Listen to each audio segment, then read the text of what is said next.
जय हिंद दोस्तों। आज हम लोग इस वीडियो में बात करेंगे बाल विकास एवं शिक्षा शास्त्र के अति महत्वपूर्ण लगभग 800 प्लस प्रश्न जो है सो हम लोग करेंगे। वो भी वस्तुनिष्ठ प्रश्न रहेगा। ऑप्शन के साथ साथ में आंसर भी आपको देखने को मिलेगा। और ये बहुत लंबी वीडियो हो जाएगी, इसलिए आपको 2 से 3 पार्ट में इसका पूरा वीडियो कंप्लीट मिलेगी। और इससे अलग तो नहीं लगता है कि कुछ क्वेश्चन अलग से भी पूछा जाएगा। तो अगर इतना तैयारी रहेगा तो बहुत ही बढ़िया, कहीं ना कहीं इससे बहुत ज़्यादा हेल्प होगी। तो चलिए वीडियो को स्टार्ट करते हैं। सबसे पहले पहला क्वेश्चन हम लोग बात करेंगे। तो पहला क्वेश्चन बोल रहा है कि आरटीई एक्ट 2009 ठीक है के अनुसार प्राथमिक विद्यालयों में शिक्षकों को प्रति सप्ताह कितने घंटे की योजना बनाकर कार्य करना है। ठीक है, तो यहाँ पे आप याद रखेंगे 45 घंटे की।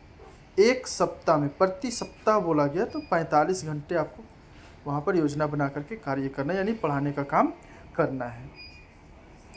दूसरा क्वेश्चन आपके सामने यह है कि शिक्षा का अधिकार अधिनियम 2009 में लागू नहीं होता। तो किस में लागू नहीं होता? तो यहाँ पर ध्यान देंगे, क्वेश्चन है 14 से 18 के आयु में जो है सो शिक्षा अधिनियम 2009 जो एक्ट बना है वो लागू नहीं होता है। नेक्स्ट क्वेश्चन है आपके पास कि यदि आपकी कक्षा का बच्चा सी को डी और डी को सी लिखे पढ़े तो वह कौन से रोग से पीड़ित है? तो आप बोलेंगे डिलेक्सिया। ठीक है, डिसलेक्सिया, इसको बोलेंगे डिसलेक्सिया। यहाँ पर आपका ऑप्शन भी बहुत ही आसान दिया जा रहा है। देखिए, मलेरिया होगा तो आदमी सही को गलत और गलत को सही बोल नहीं सकता है। ठीक है, फलेरिया और टाइफाइड सब तीनों बीमारी का नाम है जो अलग तरह का होता है। डिसलेक्सिया जिससे क्या होता है, क्या उच्चारण में गलती होता है, सी को डी, डी को सी, या एनीवन कुछ भी, किसी को कुछ गलत बोलना, जैसे कुछ लिखा हो और हड़बड़ी में कुछ और पढ़ देना, ऐसा भी होता है, तो उसको डिसलेक्सिया जो है सो कहा जाता है। अगला क्वेश्चन है कि वर्तमान में निःशक्त बच्चों की शिक्षा के लिए कहा गया है। तो क्या? तो समावेशी शिक्षा कहा गया, समावेशी शिक्षा। नेक्स्ट क्वेश्चन की ओर बढ़ेंगे, और नेक्स्ट क्वेश्चन हमारे पास है कि राष्ट्रीय पाठ्य चर्चा की रूपरेखा 2005 NCF 2005 के अनुसार गणित शिक्षण का मुख्य उद्देश्य है। तो क्या है? तो बच्चों में तार्किक चिंतन तथा समस्या समाधान योग्यता का विकास करना। यहाँ से ये चीज़ को आप ध्यान रखेंगे। अगला क्वेश्चन आपके सामने है जो कि बहुत ही महत्वपूर्ण माना जाता है और आपको टच होगा। ये क्वेश्चन आपका जो है सो टच हो सकता है कि NCTE का पूर्ण रूप क्या है।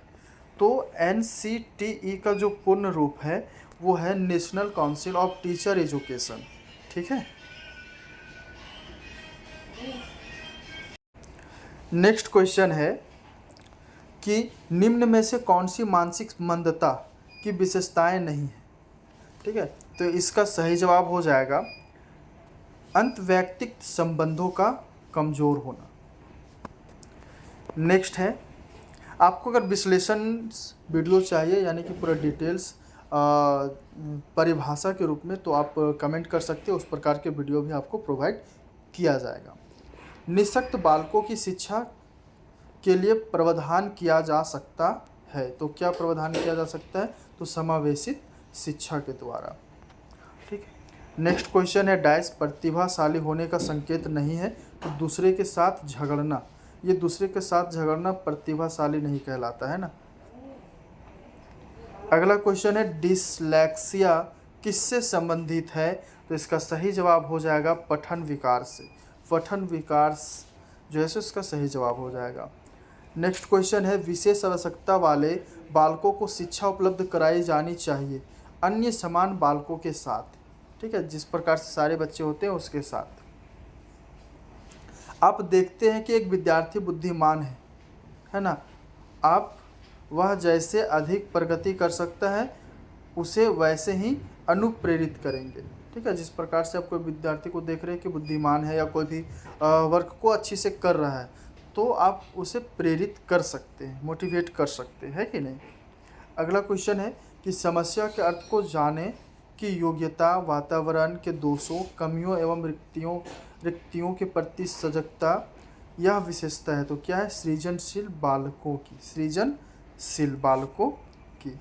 नेक्स्ट क्वेश्चन है विशेष शिक्षा संबंधित है तो किससे? तो कब योग्य विद्यार्थियों के लिए शैक्षिक कार्यक्रम से। नेक्स्ट क्वेश्चन आपके सामने कि असंगठित घर से आने वाला बालक सबसे अधिक कठिनाइयों का अनुभव करेगा क्या? तो स्वतंत्र अध्ययन में, स्वतंत्र अध्ययन से। अपठित घर से आने वाला बालक, अपठित घर का मतलब समझ रहे कि जैसे अनपढ़ माता पिता घर के लोग होते हैं, तो वो किस प्रकार के अध्ययन में ज़्यादा मन लगा सकते? स्वतंत्र अध्ययन में, यानी कि उसको कोई भी तरह का दबाव ना मिले, डांट ना मिले, जैसे होता है ना पहले स्कूल में होता था, अब तो इस चीज़ पे प्रतिबंधित कर दी गई है। मार पीट करके, कुछ पनिशमेंट दे करके, ऐसे करके लोगों को, ये बच्चों को पढ़ाया जाता था। अब वैसे से क्या होता था, बहुत बच्चे जो है पढ़ाई को छोड़ देते थे, या उसके मन में कुछ अलग मानसिकता बैठ जाता था, तो उसमें कहीं ना कहीं दिक्कतें होती थी। तो स्वतंत्र अध्ययन में जो है सो ये काम करती है। अधिक कठिनाइयों का अगर अनुभव करेगा तो स्वतंत्र अध्ययन में। आगे है, क्या आप अनपढ़ माता पिता के बच्चों को अंग्रेजी सिखाना चाहते हैं तो कैसे सिखाएंगे? तो यहाँ पर आप ध्यान देंगे कि कैसे सिखा सकते हैं। आप उसे मातृभाषा की सहायता से अंग्रेजी सिखाने का प्रयास करेंगे, यानी कि अपनी बोलचाल की जो भाषा होती है उस भाषा के माध्यम से अगर हम उसे कुछ भी सिखाने का प्रयास करेंगे तो वो सीख सकती है, चाहे वो अंग्रेजी हो, हिंदी हो, या कोई भी सब्जेक्ट हो। अगला क्वेश्चन है, वह कौन सा है बाह्य कारक है जो एक बालक को कक्षा में रुचि लेने से रोकता है? तो संस्कृति और प्रशिक्षण। वह कौन से बाह्य कारक है जो एक बालक को कक्षा में रुचि लेने से रोकता है? तो संस्कृति और प्रशिक्षण।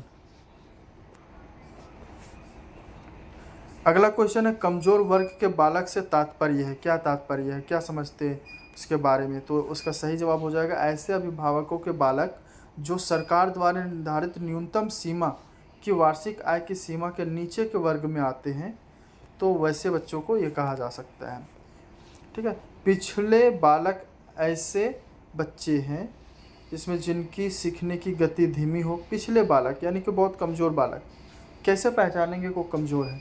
तो जिनकी सीखने की गति धीमी हो, जिनकी बुद्धिलब्धि स्तर है ना, उपलब्धि स्तर इसको बोल सकते हैं 80 से 90 के पीछे है, मानसिक रूप से अस्वस्थ और असमयोजित हो। तो ये सारे जो ऑप्शन हैं वो सही होंगे पिछले बालक को समझने के लिए। अगला क्वेश्चन है, एलेक्सिया है पढ़ने की अक्षमता को एलेक्सिया कहते हैं। आलस के रूप में, जैसे होता है ना कि पढ़ने में वो सही नहीं है, उसका मन ही नहीं लगता, कुछ समझ ही नहीं आता है, तुरंत तो याद करके भूल जाता है, तो ऐसे बच्चे को हम बोल सकते हैं एलेक्सिया हुआ है। ठीक है, एलेक्सिया से ग्रस्त है, वो पढ़ने में अक्षमता महसूस कर रहा है। अगला क्वेश्चन है, साइजोइड वर्ग के किस वर्ग के प्रकार के बालक आते हैं? तो प्रतिभाशाली बालक। साइजोइड वर्ग में किस प्रकार के बालक आते हैं? साइजोइड वर्ग का मतलब सबसे अच्छे वर्ग में जिसको बोला जाता है, तो प्रतिभाशाली बालक, जिसमें सर्वांगीण गुण पाए जाते हैं। नेक्स्ट क्वेश्चन है, विशिष्ट बालकों के अंतर्गत निम्न में से कौन सा बालक आता है? विशिष्ट बालकों के अंतर्गत निम्न में से कौन सा बालक आता है? पिछड़ा बालक, प्रतिभाशाली बालक, बुद्धि बालक, या फिर ये सभी? तो हम लोग कह सकते हैं ये सभी, है ना, ये सभी में आता है। पिछड़ा बालक, प्रतिभाशाली बालक हो या फिर बुद्धि बालक हो, सभी आ जाते हैं इसके अंतर्गत। अगला क्वेश्चन है कि अपराधी बालक कौन है? अपराधी बालक कौन है? जो सामाजिक कार्य करते, जो असामाजिक कार्य करते, जो असामाजिक कार्य करते, यानी कि जो नहीं बोला जाए उसको वो करते हैं और कुछ गलत करते हैं, तो उसको हम असामाजिक कार्य करने वाले को अपराधी बालक कहते हैं। नेक्स्ट क्वेश्चन है कि शारीरिक रूप से अक्षम बच्चों को सामान्यता होता है, तो क्या होता है? डिस्ग्राफिया होता है। तो ये सब इम्पोर्टेंट है, ये सबको याद रखना पड़ेगा। प्रतिभाशाली विद्यार्थी कौन है? तो अपने निर्णय में आत्मनिर्भर होते हैं, उसे प्रतिभाशाली कहते हैं। वो अपने काम से संतुष्ट है, सेटिस्फाइड भी है, और वो पूरी तरह से कॉन्फिडेंस के साथ है कि ये काम हम कर सकते हैं। आत्मनिर्भर, वो अपने पर ही निर्भर कर रहा है कि हम ये चीज़ को कर सकते हैं, जानते हैं, हमारे में वो जो है सो क्षमता है, तो उसको बोलेंगे प्रतिभाशाली विद्यार्थी। अगला क्वेश्चन, एक बच्चा डैश से ग्रस्त है, वह ऐसे और WAS एवं न्यूक्लियर और अनक्लियर में अंतर नहीं कर सकता, तो उसे हम क्या कह सकते हैं? तो बोलेंगे इसका भी डिसलेक्सिया ही हुआ है। ठीक है, किसी चीज़ में अंतर नहीं बता पा रहा है, किसी चीज़ को गलत उच्चारण कर रहा है, तो उसका डिसलेक्सिया हो गया। एक शिक्षिका की कक्षा में कुछ शारीरिक विकलांगता वाले बच्चे हैं, निम्नलिखित में से उनके लिए क्या कहना सबसे उचित होगा? तो सही जवाब हो जाएगा शारीरिक रूप से असुविधाग्रस्त बच्चे कक्षा में ही कोई वैकल्पिक गतिविधि कर सकते हैं। अगला क्वेश्चन है, प्रतिभाशाली विद्यार्थी को ऐसे सहयोग की आवश्यकता होती है जो सामान्यतः विद्यालयों द्वारा उपलब्धि नहीं कराए जाते हैं।